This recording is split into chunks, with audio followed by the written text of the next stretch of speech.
কারবালা এমন একটি বিপ্লব যার প্রভাব শতাব্দীর পর শতাব্দী ধরে পৃথিবীর বিভিন্ন রাজনৈতিক ও সামাজিক আন্দোলনে দেখা গেছে। অনেকেই মনে করেন ইমাম হুসেইন আলাইহিসসালাম এর শাহাদাত শুধু একটি ঐতিহাসিক ঘটনা নয়, বরং এটি অন্যায়ের বিরুদ্ধে প্রতিবাদের এক চিরন্তন প্রতীক। কিন্তু প্রশ্ন হল, কারবালার ঘটনা কিভাবে ঘটেছিল এবং কিভাবে ইমাম হুসেইন আলাইহিসসালামের শাহাদাত একটি আন্দোলনের সূচনা করেছিল? চলুন শুরু থেকে জানি। যখন মুয়াবিয়া ইমাম হাসান আলাইহিসসালাম এর সঙ্গে করা চুক্তি ভঙ্গ করে নিজের ছেলে ইয়াজিদকে উত্তরসূরি ঘোষণা করলেন, তখন মৃত্যুর আগে তিনি ইয়াজিদকে সতর্ক করে বলেছিলেন, হুসেইনের ব্যাপারে সাবধান থাকবে।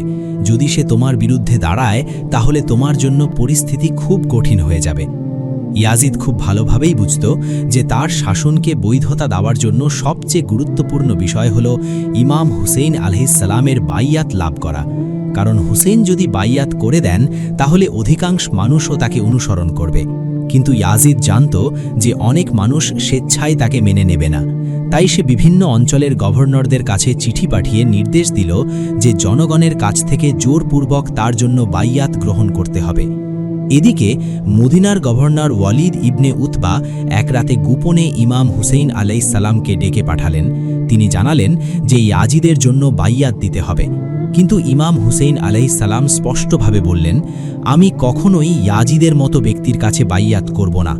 এরপর তিনি সেদিন রাতেই নিজের পরিবারকে নিয়ে মক্কার উদ্দেশ্যে রওনা হন। যখন ইরাকের কুফা নগরীতে এই খবর পৌঁছায় যে ইমাম হুসেইন আলাইহিসসালাম ইয়াজিদের বায়াত করতে পরিষ্কার অস্বীকার করেছেন, তখন কুফার মানুষের মনে আশার আলো জেগে ওঠে। কুফা এর আগেও তৎকালীন খালিফা হযরত আলী আলাইহিসসালামের রাজধানী ছিল, তাই সেখানে আহলে বায়েতের অনুসারী ও প্রেমী বিপুল সংখ্যায় উপস্থিত ছিলেন। কুফার বড় বড় গোত্রপ্রধান এবং সাধারণ মানুষ ইমাম হুসেইন আলাইহিসসালামকে চিঠি লিখতে শুরু করেন। একটি দুটি নয়, বরং হাজার হাজার চিঠি মক্কায় পৌঁছায়। সেসব চিঠিতে লেখা ছিল, আমাদের কোনো ইমাম নেই, আপনি আমাদের কাছে চলে আসুন, আমরা আপনার নেতৃত্বে সত্যের লড়াই লড়ব।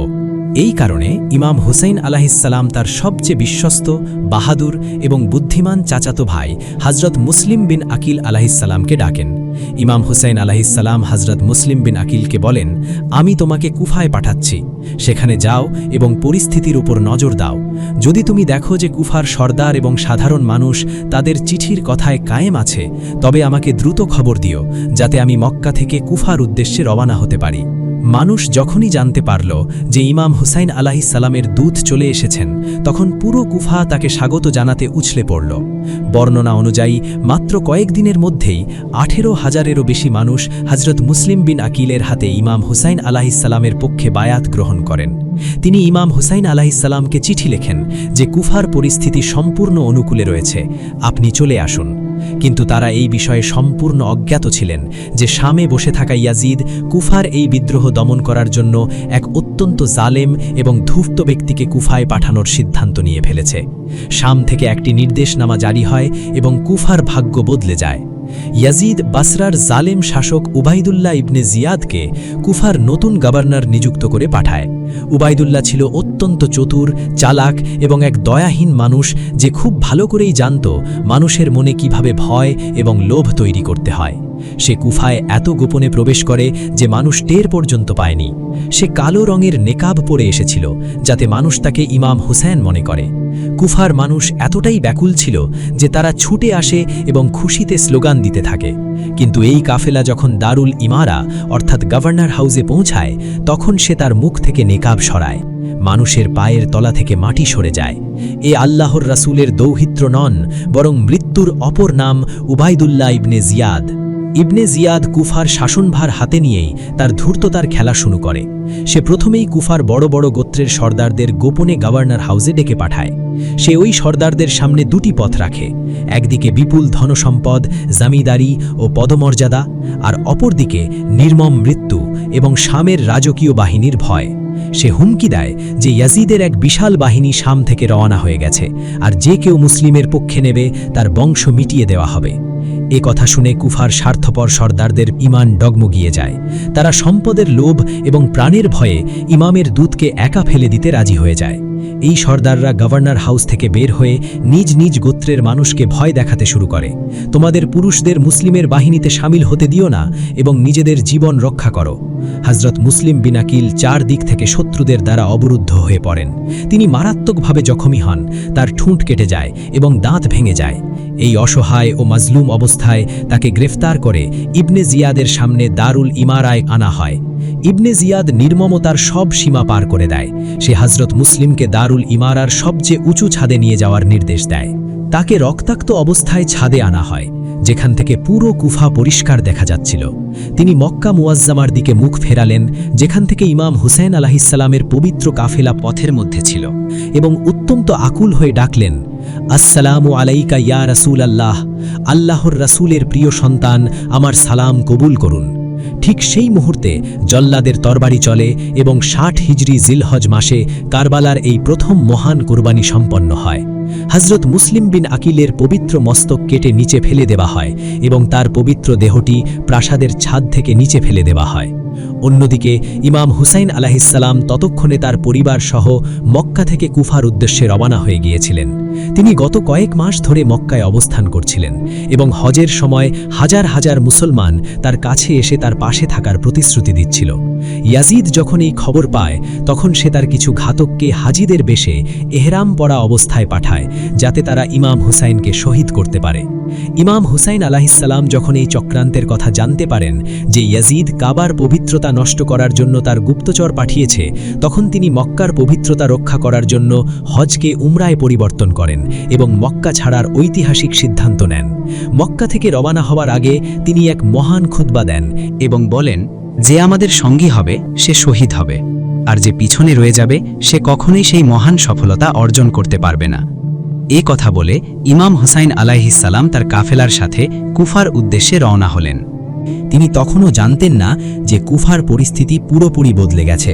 তার অনেক শুভাকাঙ্ক্ষী তাকে সেখানে যেতে নিষেধ করেছিলেন, কিন্তু তিনি তার সফর অব্যাহত রাখেন। এই যাত্রা ছিল না কোনো মারক অভিযান। তিনি ও তার পরিবার ও অল্প সংখ্যক সঙ্গী নিয়ে কুফাবাসীর আমন্ত্রণে সাড়া দিয়ে যাচ্ছিলেন। কিন্তু তিনি পথের মধ্যেই মুসলিম ইবনে আকিলের শাহাদাতের সংবাদ পান। এই খবর শুনে কাফেলার বহু মানুষ হতাশ হয়ে পড়েন, কেউ কেউ ফিরে যাওয়ার কথাও ভাবতে থাকেন। তখন ইমাম হুসাইন আলাইহিসসালাম বললেন, আমরা আল্লাহর জন্যই এসেছি এবং তার কাছেই ফিরে যাব। আমাদের এই পথ পূর্ণ করতে হবে। এরপর কাফেলা আবার যাত্রা শুরু করে। ইমাম হুসাইন আলাইহিসসালাম তার যাত্রা বন্ধ করলেন না। তিনি জানতেন যে সামনে কঠিন পরীক্ষা অপেক্ষা করছে, তবুও তিনি আল্লাহর উপর ভরসা রেখে এগিয়ে যেতে থাকলেন। পথের মধ্যেই এক স্থানে কাফেলা বিশ্রাম নিলে ইমাম হুসাইন আলাইহিসসালাম ঘুমিয়ে পড়েন। বর্ণনায় উল্লেখ আছে যে তিনি স্বপ্নে তার নানা যান মহানবী হযরত মুহাম্মদ রাসূলুল্লাহ সাল্লাল্লাহু আলাইহি ওয়াসাল্লামকে দেখেন। সেই স্বপ্ন তার হৃদয়কে আরও দৃঢ় করে তোলে। স্বপ্ন থেকে জেগে উঠে তিনি তার সঙ্গীদের বলেন যে সামনে কঠিন সময় আসছে, যারা ফিরে যেতে চান তারা ফিরে যেতে পারেন। তিনি বললেন, যারা আমার সঙ্গে থাকবে তারা বিপদের সম্মুখীন হবে, তাই যে ফিরে যেতে চায় সে ফিরে যেতে পারে। কিছু লোক কাফেলা ছেড়ে চলে গেলেও অধিকাংশ বিশ্বস্ত সাথী তার সঙ্গে থেকে যাওয়ার সিদ্ধান্ত নেন। যাত্রাপথে তাদের সাক্ষাৎ হয় জুহেইর ইবনে কাইনের কাফেলার সঙ্গে। প্রথমে তিনি নিরপেক্ষ থাকতে চেয়েছিলেন, কিন্তু ইমাম হুসাইন আলাইহিসসালামের সাক্ষাতের পর তার মন পরিবর্তন হয়ে যায়। তিনি নিজের পরিবারকে নিরাপদ স্থানে পাঠিয়ে দিয়ে ঘোষণা করেন, আজ থেকে আমি হুসাইনের পথের যাত্রী, প্রয়োজনে তার জন্য জীবনও উৎসর্গ করব।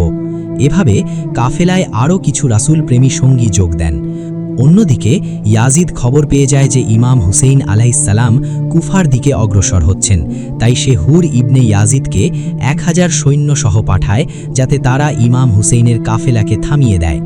হুরের বাহিনী অবশেষে কাফেলার মুখোমুখি হয় এবং তাদের অগ্রযাত্রা বন্ধ করে। কিছু সময় পরে ইমাম হুসাইন আলাইহিসসালাম জানতে চান তারা এখন কোন স্থানে অবস্থান করছেন। তাকে বলা হয় এই স্থানের নাম কারবালা।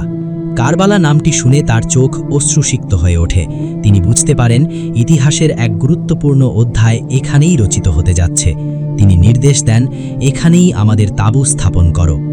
2 মহররমে কারবালার ময়দানে তাঁবু স্থাপন করা হয়। এর কিছুদিনের মধ্যেই ইয়াজিদের পক্ষ থেকে আরও বাহিনী এসে পৌঁছায়। ওমর ইবনে সাদের নেতৃত্বে হাজার হাজার সৈন্য কারবালায় জড়ো হতে থাকে। একদিকে ছিল বিশাল সৈন্যবাহিনী, আর অন্যদিকে ইমাম হুসেইন আলাইহিসসালামের সঙ্গে ছিলেন মাত্র কয়েক ডজন বিশ্বস্ত সাথী, নারী ও শিশু। কিন্তু সংখ্যার এই বিশাল পার্থক্য তাদের মনোবল ভাঙতে পারেনি। ইয়াজিদের বাহিনী ধীরে ধীরে ফুরাত নদীর পথ বন্ধ করে দেয়। ফলে ইমাম হুসেইনের শিবিরে পানির সংকট শুরু হয়। প্রচণ্ড গরমে শিশুদের কান্না, নারীদের কষ্ট এবং সঙ্গীদের তৃষ্ণা ক্রমশ বাড়তে থাকে। অনেক শিশু বারবার পানি চাইছিল। শিবিরে থাকা মানুষদের ঠোঁট শুকিয়ে গিয়েছিল। ইমাম হুসেইন আলাইহিসসালাম শত্রুপক্ষের কাছে বার্তা পাঠিয়ে বলেন, যদি তোমাদের বিরোধ আমার সঙ্গে হয় তবে অন্তত শিশু ও নারীদের পানি পান করতে দাও। কিন্তু তাদের পক্ষ থেকে পাল্টা জবাব এলো যে উবাইদুল্লাহ বিন জিয়াদ আমাদের কঠোর নির্দেশ দিয়েছে যেন এদের এক ফোঁটা পানিও দেওয়া না হয়। পরের দিন ৮ই মুহররম ইমাম হুসেইন আলাইহিসসালাম ওমর ইবনে সাদের সাথে আলোচনা করার চেষ্টা করেন, কিন্তু তাদের একটাই দাবি ছিল ইয়াজিদের বাইয়াত স্বীকার করা, যা ইমাম হুসেইন কখনোই করতে রাজি ছিলেন না। পানির পিপাসায় হৃদস্পন্দন দ্রুত বেড়ে যাচ্ছিল। রক্ত ঘন হয়ে যাওয়ার কারণে শরীরের পক্ষে রক্ত পাম্প করা কঠিন হয়ে যাচ্ছিল। মস্তিষ্কের কার্যক্ষমতা কমে যাচ্ছিল এবং শিশুদের ক্ষেত্রে এটি আরও বেশি হচ্ছিল। ৯ই মুহররমের দিন এসে গেল এবং এই কঠিন পরীক্ষার মধ্যে দিয়েই ৯ই মুহররমের দিনটিও কেটে গেল। এরপরে ইমাম হুসাইন আলাইহিসসালাম সারা রাত ইবাদত করলেন এবং ৯ই মুহররমের রাতে তার সাথীদের একত্র করেন। তিনি বলেন, শত্রুরা শুধু আমাকে মারতে চায়, তোমরা চাইলে চলে যেতে পারো, আমি চাই না আমার কারণে কারো জীবন যাক। এরপর তিনি প্রদীপের আলো নিভিয়ে দেন যাতে কেউ চাইলে নীরবে চলে যেতে পারে। কিন্তু কিছুক্ষণ পর প্রদীপের আলো পুনরায় জ্বালানো হলে দেখা গেল তার কোনো বিশ্বস্ত সাথী তাকে ছেড়ে যায়নি। সবাই বললেন, আমরা আপনাকে একা ছেড়ে যাব না, সত্যের পথে শেষ পর্যন্ত আমরা আপনার সঙ্গেই থাকব। এদিকে হুর ইবেন ইয়াজিদও বুঝতে পারেন যে পরিস্থিতি ভয়াবহ দিকে যাচ্ছে। অবশেষে তিনি অনুতপ্ত হয়ে ইমাম হুসাইন আলাইহিসসালামের পক্ষেই যোগ দেওয়ার সিদ্ধান্ত নেন। তিনি ইমাম হুসাইনের বাহিনীতে যোগ দিলেন, কারণ তিনি ইমাম হুসাইনকে মনে প্রাণে শ্রদ্ধা করতেন। কারবালার প্রান্তরে তখন ইতিহাসের সবচেয়ে বেদনাদায়ক দিনের অপেক্ষা। এরপরে এলো সেই ১০ই মুহররম, আশুরার সকাল। কারবালার প্রান্তরে সূর্য উদিত হল। একদিকে ছিল হাজার হাজার সৈন্যের বিশাল বাহিনী, আর অন্যদিকে ইমাম হুসাইন আলাইহিসসালামের ছোট্ট কাফেলা, যাদের মধ্যে ছিলেন তার পরিবার, আত্মীয় স্বজন এবং অল্প সংখ্যক বিশ্বস্ত সঙ্গী। সকালে ইমাম হুসাইন আলাইহিসসালাম শত্রুপক্ষের সামনে এসে শেষবারের মতো তাদের উদ্দেশ্যে ভাষণ দিলেন। তিনি বললেন, তোমরা ভেবে দেখো আমি কে? আমি কি তোমাদের নবী মুহাম্মদ রাসূলুল্লাহ সাল্লাল্লাহু আলাইহি ওয়াসাল্লামের প্রিয় নাতি নই? আমি কি এমন কোনো অপরাধ করেছি যার জন্য তোমরা আমাকে হত্যা করতে চাও? শুধু কি এ কারণেই আমাকে হত্যা করতে চাও যে আমি ইয়াজিদের বাইয়াত স্বীকার করিনি? কিন্তু অধিকাংশ সৈন্য নীরব রইল। তখন যুদ্ধ আর এড়ানো সম্ভব হল না। তখন ইমাম হুসাইন তার বাহিনীকে প্রস্তুত করলেন। তিনি বাহিনীকে ৩ ভাগে বিভক্ত করলেন। একটি অংশ ডান দিকে, একটি বাম দিকে এবং অন্য অংশটি ছিল কেন্দ্রে, যার নেতৃত্ব দিচ্ছিলেন হযরত আব্বাস রাদিয়াল্লাহু আনহু। অন্যদিকে ইয়াজিদের সেনাবাহিনী তাদের চারপাশ থেকে ঘিরে রেখেছিল। ফাজরের নামাজের পর যুদ্ধ শুরু হল। ইমাম হুসাইনের সাহসী সঙ্গীরা এক এক করে যুদ্ধক্ষেত্রে প্রবেশ করতে থাকেন। তারা জানতেন যে সংখ্যার দিক থেকে তাদের জয় অসম্ভব, তবুও সত্য ও ন্যায়ের পক্ষে নিজেদের জীবন উৎসর্গ করতে প্রস্তুত ছিলেন। প্রথমে তার অনেক সাথী শাহাদত বরণ করেন। প্রত্যেকে অসীম সাহসিকতার সঙ্গে যুদ্ধ করেন এবং নিজেদের জীবন উৎসর্গ করেন। যখন ইমাম হুসাইনের সাথীরা শহীদ হয়ে গেলেন, তখন ইমাম হুসাইনের সুঠাম ও সুদর্শন পুত্র জনাব আলী আকবর, যিনি দেখতে হুবহু নবী করিম সাল্লাল্লাহু আলাইহি ওয়াসাল্লামের মতো ছিলেন, তিনি ময়দানে এলেন এবং উচ্চস্বরে বলতে লাগলেন, আমি আলী ও আলীর পুত্র হুসাইনের সন্তান, আমরা নবীর পরিবার, আল্লাহর কসম আমরা কখনোই বাতিলের সামনে মাথা নত করব না। ইয়াজিদের বাহিনী যখন জনাব আলী আকবরের নুরানি চেহারা দেখল, তখন তারা স্তব্ধ হয়ে গেল। কেউ কেউ চোখ নিচু করে নিল, আবার কেউ মুখ ফিরিয়ে নিল, কারণ জনাব আলী আকবর দেখতে হুবহু নবী করিম সাল্লাল্লাহু আলাইহি ওয়াসাল্লামের মতো ছিলেন। মনে হচ্ছিল যেন স্বয়ং রাসূলুল্লাহ সাল্লাল্লাহু আলাইহি ওয়াসাল্লামই ময়দানে চলে এসেছেন। এরপর তিনি বীরত্বের সঙ্গে এগিয়ে গেলেন এবং একের পর এক শত্রুকে পরাস্ত করতে লাগলেন। কিন্তু দূর থেকে কেউ একজন তার বুকে বল্লম বিদ্ধ করল। আঘাত পেয়ে তিনি মাটিতে লুটিয়ে পড়লেন এবং ইমাম হোসেনকে ডাকতে লাগলেন। ইমাম হোসেন অত্যন্ত দ্রুত গতিতে তার কাছে ছুটে এলেন এবং তাকে কোলে তুলে নিয়ে আকাশের দিকে তাকিয়ে বললেন, হে আল্লাহ, তুমি সাক্ষী থেকো, এরা তাকেও শহীদ করে দিল যার চেহারা তোমার নবীর সাথে সবচেয়ে বেশি মিলত। এরপর ইমাম হাসান আলাইহিসসালামের পুত্র জনাব কাসিম আলাইহিসসালাম ইমাম হোসেনের কাছে যুদ্ধে যাওয়ার অনুমতি চাইলেন। ইমাম হোসেন আলাইহিসসালাম বললেন, তুমিই তোমার বাবার একমাত্র স্মৃতি, আমি তোমাকে কিভাবে যুদ্ধে যেতে দিতে পারি? তখন জনাব কাসিম আলাইহিসসালাম বললেন, চাচা যান, আপনার জন্য মৃত্যু আমার কাছে মধুর চেয়েও মিষ্টি। ইমাম হোসেন আলাইহিসসালাম তাকে বুকে জড়িয়ে ধরে কাঁদতে লাগলেন।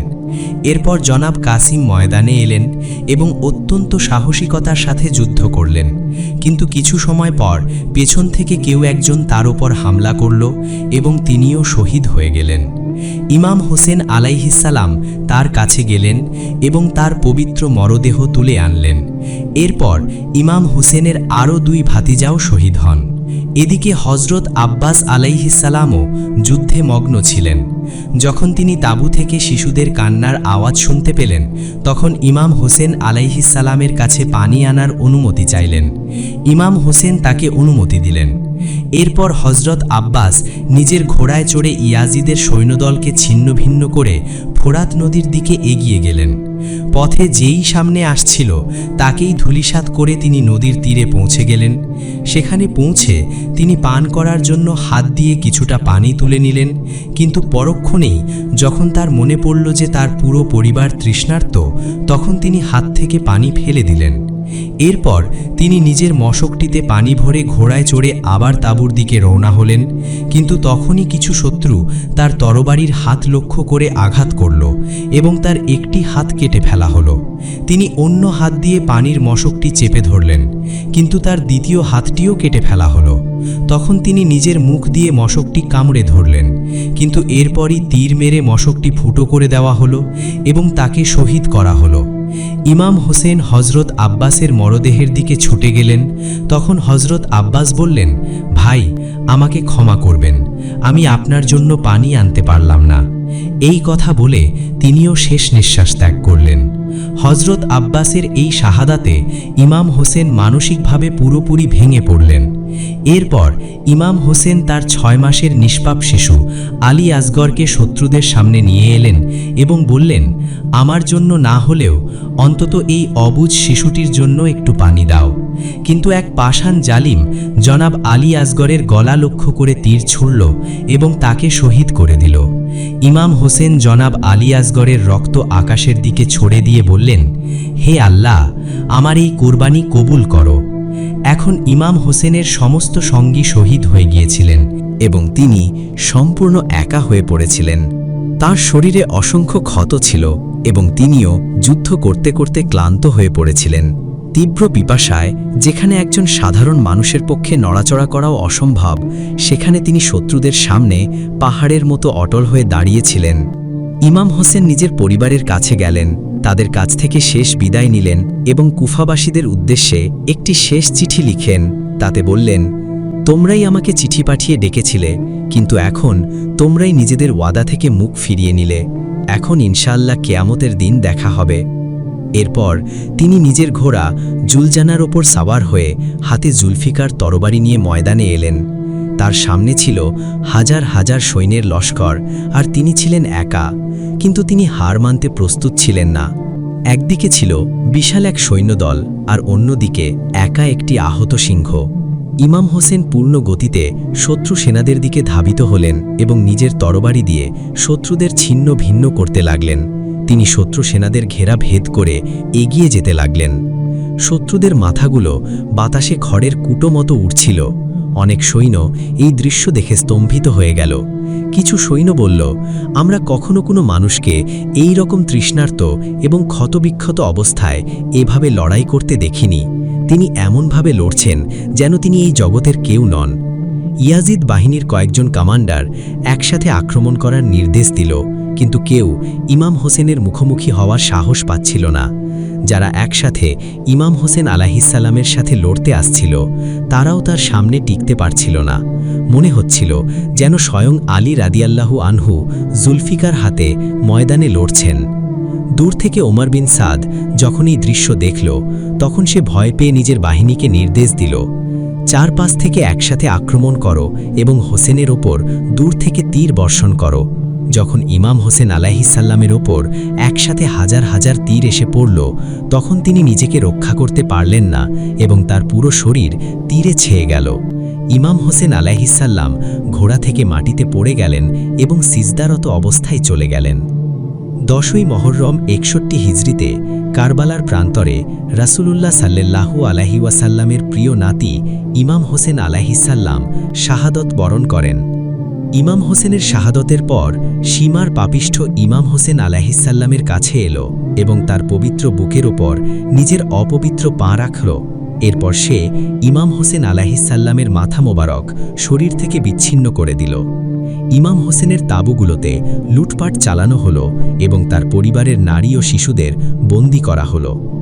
ইমাম হোসেনের শাহাদতের পর ইসলামের ইতিহাসে এমন এক বিপ্লব এলো যা আজও পর্যন্ত কায়েম রয়েছে।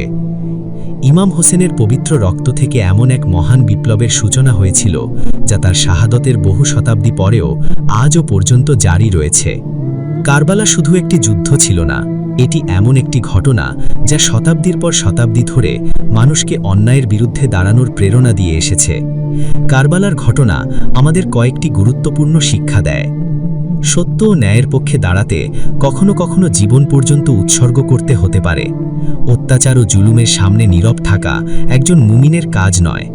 সবচেয়ে কঠিন পরীক্ষার মধ্যেও আল্লাহর ওপর ভরসা রাখা এবং ধৈর্য ধারণ করা একজন মুমিনের অন্যতম গুণ। ইমাম হোসেন আলাইহিসসালাম দেখিয়েছেন যে নেতৃত্ব মানে শুধু ক্ষমতা নয়, বরং নীতি, আদর্শ ও ন্যায়ের প্রতি অটল থাকা। কারবালার ময়দানে ইমাম হোসেন আলাইহিসসালাম এবং তার সাথীরা সংখ্যায় কম ছিলেন, কিন্তু নীতির প্রশ্নে তারা অটল ছিলেন। তাদের আত্মত্যাগ আজও মানুষকে অনুপ্রাণিত করে। কারবালার ইতিহাস আমাদের স্মরণ করিয়ে দেয়, শক্তি সবসময় সংখ্যার মধ্যে নয়, প্রকৃত শক্তি সত্য, ন্যায় ও আদর্শের ওপর অবিচল থাকার মধ্যে নিহিত। ইমাম হোসেন আলাইহিসসালামের শাহাদত ইসলাম ইতিহাসের এক অমর অধ্যায়, যা যুগে যুগে মানুষকে সত্যের পথে চলার সাহস জুগিয়ে যাবে। আমার ভিডিওগুলো যদি ভালো লাগে তাহলে চ্যানেলটি সাবস্ক্রাইব ও লাইক করতে ভুলবেন না। আপনারা যদি ইমাম হোসেন আলাইহিসসালামকে ভালোবাসেন তাহলে কমেন্টে আল্লাহু আকবার লিখতে ভুলবেন না।